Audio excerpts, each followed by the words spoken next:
చక్కని సీతకి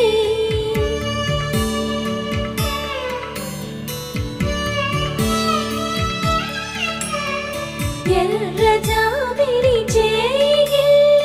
రాముడేడని అడుగుతుంటే